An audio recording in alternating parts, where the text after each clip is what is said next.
Hello बच्चों, चलिए प्रश्न को पढ़ते हैं। इसमें लिखा है कि 19.6 मीटर ऊंचाई पर स्थित एक बंदूक से एक गोली जो है वो 50 मीटर प्रति सेकंड के क्षैतिज वेग से तथा दूसरी बंदूक से उसी प्रकार की गोली जो है वो 100 मीटर प्रति सेकंड के वेग से, तो बच्चों ये भी क्षैतिज वेग से छोड़ी जाती है। तो पहला बच्चों हमसे पूछा जा रहा है कि क्या ये दोनों गोलियां जो है ये पृथ्वी से टकराएंगी। फिर बच्चों दूसरा हमसे पूछा जा रहा है बच्चों कि यदि टकराएंगी तो कितने समय पश्चात टकराएंगी और कौन सी गोली पहले टकराएगी। उसके बाद बच्चों तीसरा प्रश्न हमसे पूछा जा रहा है कि गोलियों का मार्ग कैसा होगा। और बच्चों यहाँ पर हमें गुरुत्वीय त्वरण जी का मान दिया गया है 9.8 मीटर प्रति सेकंड का वर्ग। तो चलिए बच्चों सबसे पहले इस प्रश्न की मूल अवधारणा देख लेते हैं।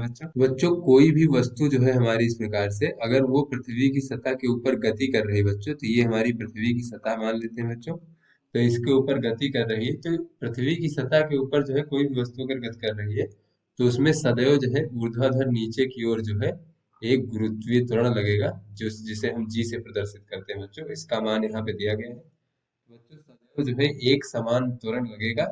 तो बच्चों यहाँ पे एक समान त्वरण के अंतर्गत जो कोई वस्तु अगर गति कर रही है तो वहां पर हम गति के समीकरणों का प्रयोग कर सकते हैं। तो चलिए बच्चों देख लेते हैं कि गति का द्वितीय समीकरण क्या होता है बच्चों। गति का द्वितीय समीकरण, बच्चों गति का द्वितीय समीकरण ये कह रहा है कि त्वरण की दिशा में जो विस्थापन हुआ है बच्चों, तो विस्थापन को हम एस से प्रदर्शित कर लेते हैं। तो ये एस बराबर होता है बच्चों यू टी धन 1/2। और बच्चों यहाँ पे ए टी का वर्ग। तो बच्चों ये जो है ये हमारा गति का द्वितीय समीकरण है, जहां पे बच्चों एस जो है ये विस्थापन को प्रदर्शित करता है, यू जो है वस्तु का प्रारंभिक वेग, और बच्चों टी समय है, और जो ए है बच्चों ये वस्तु का त्वरण है, जो कि यहाँ पे बच्चों गुरुत्वीय त्वरण होता है। तो चलिए बच्चों अपने प्रश्न को हम हल करते हैं। तो बच्चों इस प्रश्न में कहा जा रहा है कि एक बंदूक से जो है 50 मीटर पर सेकंड के क्षैतिज वेग से एक गोली निकलती है बच्चों, और ये बंदूक जो है 19.5 मीटर ऊंचाई पर स्थित है। तो यहाँ पे बच्चों इस प्रकार से हम एक्स और वाई अक्ष मान लेते हैं बच्चों। यहाँ पर तो मान लीजिए बच्चों ये हमारा एक्स अक्ष है और ये हमारा वाई अक्ष है। तो यहाँ पे बच्चों ये 19.6 मीटर ऊंचाई पर बच्चों मान लीजिए यहाँ पर एक बंदूक है, और इस बंदूक से बच्चों एक गोली निकलती है। इस प्रकार से यहाँ से बच्चों एक गोली निकलती है। क्षैतिज वेग कितना है बच्चों? 50 मीटर प्रति सेकंड। तो बच्चों हमें पता है कि जब ये बच्चों ये एक्स अक्ष को हम पृथ्वी की सतह इस प्रकार से मान लेते हैं बच्चों, तो यहाँ पे बच्चों इस गोली के ऊपर जो है एक गुरुत्वीय त्वरण ऊर्ध्वाधर नीचे की ओर लगेगा, जो कि प्रत्येक वस्तु पर इस प्रकार से लगता है बच्चों जी, ऊर्ध्वाधर नीचे की ओर। तो यहाँ पे बच्चों कहा जा रहा है कि एक दूसरी बंदूक से इतनी ही ऊंचाई पर बच्चों वही गोली जो है 100 मीटर पर सेकंड की चाल से जो है छोड़ी जाती है क्षैतिज वेग से बच्चों। तो यहाँ पे ये दूसरी गोली मान लेते हैं बच्चों, ये 100 मीटर प्रति सेकंड के क्षैतिज वेग से छोड़ी जाती है बच्चों। तो चलिए देख लेते हैं बच्चों, इसमें गति का द्वितीय समीकरण लगाते हैं दोनों गोलियों के लिए। तो पहला प्रश्न बच्चों ये हमसे पूछा जा रहा है कि क्या ये दोनों गोलियां पृथ्वी से टकराएंगी। तो बच्चों इसका जवाब होगा हाँ, क्योंकि बच्चों ये गोलियां जब इस क्षैतिज दिशा में इस प्रकार से जाएंगी तो ऊर्ध्वाधर नीचे की ओर गुरुत्वीय त्वरण लगने की वजह से ये धीरे धीरे नीचे की ओर आती जाएंगी और अंत में धरती से टकरा जाएंगी। बच्चों पहले क्वेश्चन का आंसर है बच्चों कि हाँ, धरती से टकराएंगी, क्योंकि बच्चों गुरुत्वीय त्वरण ऊर्ध्वाधर नीचे की ओर लग रहा है, जिसकी वजह से गोलियां अंत में जाके पृथ्वी से टकरा जाएंगी। उसके बाद बच्चों दूसरा प्रश्न हमसे पूछा जा रहा है कि यदि टकराएंगी तो कितने समय पश्चात और कौन सी गोली पहले टकराएंगी। चलिए बच्चों दोनों गोलियों के लिए हम समय निकाल लेते हैं। तो बच्चों यहाँ पे मान लीजिए पहली गोली के लिए, बच्चों चलिए सबसे पहले पहली गोली के लिए देख लेते हैं। तो यहाँ पे बच्चों गति का द्वितीय समीकरण का प्रयोग करेंगे। गति के द्वितीय समीकरण से बच्चों गति का द्वितीय समीकरण होता है एस बराबर यू टी धन 1/2 ए टी का वर्ग। तो यहाँ पे बच्चों जो एस है ये विस्थापन को प्रदर्शित करता है बच्चों। तो यहाँ पे बच्चों ऊर्ध्वाधर विस्थापन ऊर्ध्वाधर दिशा में अगर देखें तो अंत जो बच्चों विस्थापन होता है अंतिम स्थिति और माइनस प्रारंभिक स्थिति। तो बच्चों अंत में मान लीजिए पृथ्वी से इस प्रकार से टकरा जाएगी बच्चों, अंत में इस प्रकार से तो अंतिम स्थिति क्या हो जाएगी बच्चों ऊर्ध्वाधर दिशा में, ये बच्चों हमारा शून्य हो जाएगा। और प्रारंभिक स्थिति क्या है बच्चों, प्रारंभिक स्थिति ये है कि वो 19.6 मीटर ऊपर की ओर था। तो बच्चों ये हमारा विस्थापन हो जाएगा। तो बच्चों ये वाई अक्ष में इस प्रकार से हम विस्थापन निकाल लेंगे बच्चों। उसके बाद बच्चों ऊर्ध्वाधर दिशा में इसका प्रारंभिक वेग यू कितना था बच्चों, तो प्रारंभिक वेग इसका शून्य था ऊर्ध्वाधर दिशा में, क्योंकि ये 50 मीटर पर सेकंड जो है ये हमारा क्षैतिज वेग है, यानी कि एक्स अक्ष की दिशा में है।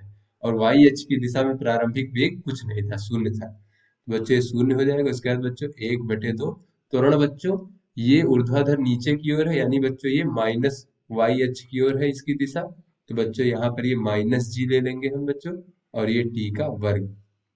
तो यहाँ से बच्चों अगर हम देखें तो ये हमारा हो जाएगा 19.6 बराबर 1/2, और बच्चों जी का मान है 9.8 और गुणे पी का वर्ग। तो यहाँ से बच्चों हो जाएगा हमारा 2 × 19.6 भागा 9.8 बराबर टी का वर्ग। तो बच्चों ये दशमलव से दशमलव हट जाएगा, और बच्चों ये 2 से कट जाएगा, तो 2 चौका 8 और 2 नवा 18। बच्चों यहाँ से हमें टी का वर्ग बराबर मिल जाएगा 196 भागा 49। तो यहाँ से बच्चों समय निकालने के लिए हम दोनों पक्षों का वर्गमूल ले लेंगे। तो टी बराबर हो जाएगा वर्गमूल 196 भागे 49। बच्चों 196 का वर्गमूल होता है 14 और 49 का होता है 7 बच्चों, तो 7 दूनी 14। यहाँ से बच्चों हमें 2 सेकंड समय प्राप्त हो जाएगा। बच्चों पहली गोली जो है वो 2 सेकंड बाद जो है पृथ्वी से टकराएगी। अब चलिए बच्चों देख लेते हैं दूसरी गोली के लिए। दूसरी गोली के लिए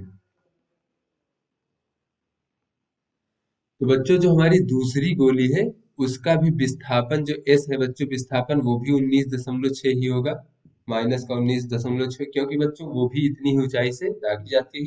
और बच्चों उस गोली का जो प्रारंभिक ऊर्ध्वाधर दिशा में वेग है उसका भी शून्य होगा, क्योंकि उसका भी 100 मीटर पर सेकंड जो है ये क्षैतिज दिशा में वेग है।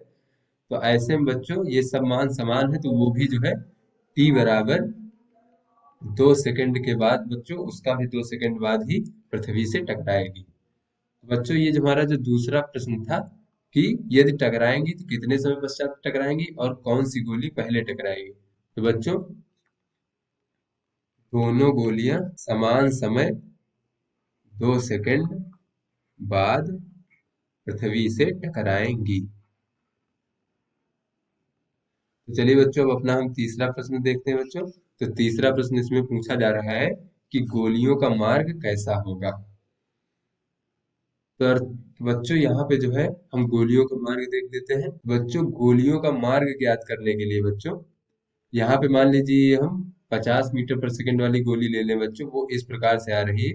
तो टी समय बाद इसकी जो स्थिति होगी वो क्या होगी, इससे हम पता करके बच्चों हम गोलियों का मार्ग ज्ञात कर सकते हैं। तो बच्चों इसका जो ऊर्ध्वाधर दिशा में विस्थापन है इसको हम वाई मान लेते हैं बच्चों, और क्षैतिज दिशा में विस्थापन को एक्स से प्रदर्शित कर लेते हैं गोलियों को। तो बच्चों वाई और एक्स में जो संबंध होगा वही हमारा गोलियों के पथ को प्रदर्शित करेगा या फिर गोलियों के मार्ग को प्रदर्शित करेगा बच्चों। तो हमारा जो विस्थापन है बच्चों टी समय बाद वो कितना हो जाएगा बच्चों, तो अगर हम वाई मान लें तो बच्चों हमारी बच्चों अगर हम यहाँ पे स्थिति इसकी वाई मान लें कि टी समय बाद जो है यहाँ पर है और इसकी स्थिति जो है ऊर्ध्वाधर दिशा में वाई है, तो बच्चों विस्थापन क्या हो जाएगा हमारा, तो विस्थापन बच्चों हो जाएगा इस स्थिति, ये हमारी टी समय बाद वाली स्थिति होगी, ये हमारी प्रारंभिक स्थिति होगी। तो बच्चों यहाँ पे ये अंतिम स्थिति हो जाएगी हमारी वाई, और बच्चों प्रारंभिक स्थिति कितनी थी 19.6। बच्चों ये जो है हमारा ये विस्थापन हो गया। तो विस्थापन बराबर होता है बच्चों गति के द्वितीय समीकरण से देखेंगे विस्थापन। उसके बाद बच्चों इसका प्रारंभिक वेग ऊर्ध्वाधर दिशा में कितना था, शून्य था, तो गुणे टी फिर बच्चों धन 1/2, त्वरण बच्चों ऊर्ध्वाधर नीचे की ओर है, माइनस वाई अक्ष की दिशा की ओर है, तो इसको बच्चों माइनस जी ले लेंगे, और टी का वर्ग। तो इस प्रकार से बच्चों हमारा जो है ऊर्ध्वाधर दिशा में विस्थापन को गति के द्वितीय समीकरण की सहायता से लिख लिया। अब चलिए बच्चों यहाँ देख लेते हैं क्षैतिज दिशा में विस्थापन कैसे लिखेंगे बच्चों। क्षैतिज दिशा में विस्थापन, बच्चों हमने क्षैतिज दिशा के विस्थापन को x माना है बच्चों, तो मान लीजिए कि ये t समय बाद जो है ये क्षैतिज से x दूरी पर बच्चों मूल बिंदु से जहां पर था वहां से x दूरी पर पहुंच गया बच्चों। तो इसका विस्थापन क्या हो जाएगा, अंतिम स्थिति और माइनस प्रारंभिक स्थिति। बच्चों अंतिम स्थिति इसकी x है, प्रारंभिक तो वो शून्य था क्षैतिज दिशा में। तो बच्चों इसकी अब हम प्रारंभिक वेग देख लें क्षैतिज दिशा में, तो बच्चों प्रारंभिक वेग 50 मीटर पर सेकंड था, तो बच्चों यहाँ से लिख सकते हैं 50 मीटर पर सेकंड और गुणे बच्चों समय t, और बच्चों धन 1/2 गुणे बच्चों अगर हम क्षैतिज दिशा में त्वरण की बात करें तो क्षैतिज दिशा में इसका कोई त्वरण नहीं है, तो यहाँ से बच्चों गुणे त्वरण की जगह पे बच्चों हम शून्य रख देंगे और टी का वर्ग। तो यहाँ से बच्चों x बराबर हमें मिल जाएगा 50t। तो यहाँ से बच्चों समय t बराबर लिख सकते हैं x/50। तो बच्चों ये t का मान जो है इस समीकरण में रख देंगे बच्चों, तो हमें एक्स वाई में संबंध प्राप्त हो जाएगा। तो बच्चों ये हो जाएगा y माइनस 19.6 बराबर, ये बच्चों 0 गुणे टी 0 हो जाएगा, फिर यहाँ से हो जाएगा -1/2 जी, और गुणे बच्चों ये टी का वर्ग है बच्चों, तो टी की जगह पे हम रख देंगे x/50, तो x/50 का वर्ग। बच्चों हम इसको लिख सकते हैं y माइनस 19.6 बराबर -g/100 और ये x का वर्ग। इसके ये बच्चों हमारा जो है y बराबर a x का वर्ग की तरह है। बच्चों ये जो समीकरण हमें प्राप्त हुआ y और x में, ये y बराबर x का वर्ग की तरह दिख रहा है बच्चों। तो